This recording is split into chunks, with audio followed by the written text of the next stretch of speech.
ഉദാഹരണം വെച്ച് പറഞ്ഞുതരാം. ഒരിക്കൽ ഞങ്ങളൊരു ഫാമിലി ഫംഗ്ഷനിൽ എല്ലാവരും ഭക്ഷണം കഴിച്ച് അവനവന്റെ പ്ലേറ്റ് കഴുകി വെക്കുമ്പോൾ ഒരു 15 വയസ്സുകാരന്റെ കയ്യിൽ പ്ലേറ്റ് ഇല്ല. ഞാൻ വിളിച്ചു നിന്റെ പ്ലേറ്റ് എഴുതാന്ന് വെച്ചു. അപ്പൊ അവൻ പറഞ്ഞു എന്റെ പ്ലേറ്റ് എന്റെ ഉപ്പ കഴുകി വെക്കുന്നത്.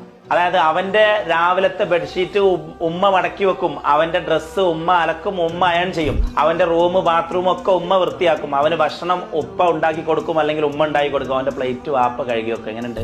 നമുക്ക് തോന്നുന്നു നമ്മളെ കുട്ടികളെ നമ്മൾ ഭയങ്കര ലാളിച്ച് ലാന്തന് പറയാം, അവളെ സ്നേഹത്തോടു കൂടി വളർത്തുകയാണ്, നല്ലതാണ്. നല്ല ഇവൻ ഇനി കടക്കാൻ പോകുന്ന +2 കഴിഞ്ഞാൽ കോളേജിലെ സ്ട്രെസ് താങ്ങാൻ കഴിയില്ല. അത് കഴിഞ്ഞാൽ പിന്നെ ജോലിയിലെ സ്ട്രെസ് ഓന് താങ്ങാൻ കഴിയില്ല. അത് കഴിഞ്ഞാൽ വിവാഹ ജീവിതത്തിലേക്കാ, ഭാര്യ കുട്ടികൾ പാരന്റിങ്, ഒന്നും സാമ്പത്തിക സ്ട്രെസ് ഒന്നും അവന് താങ്ങാൻ കഴിയില്ല.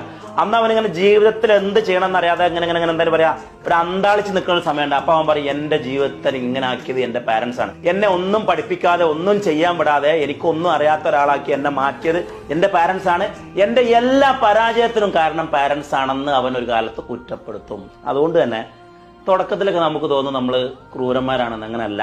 കുട്ടികളെ കൊണ്ട് അവരുടെ എല്ലാ ടാസ്കും ചെയ്യിപ്പിക്കണം. അവരുടെ ബാത്റൂം മുതൽ ബെഡ്ഷീറ്റ് മുതൽ ഭക്ഷണം മുതൽ ക്ലീനിങ് മുതൽ എല്ലാ പണിയും അവരെന്നെ ചെയ്യട്ടെ. അപ്പോഴേ അവർ ജീവിക്കാൻ പഠിക്കുള്ളൂ. അതല്ലെങ്കിൽ നമ്മൾ അമിതമായി ലാളിച്ച് വളർത്തി കഴിഞ്ഞാൽ, ഓമനിച്ച് വളർത്തി കഴിഞ്ഞാൽ അവർ വിദ്യാഭ്യാസമുള്ള ജീവിക്കാൻ അറിയാത്ത ഒരു എഡ്യൂക്കേറ്റഡ്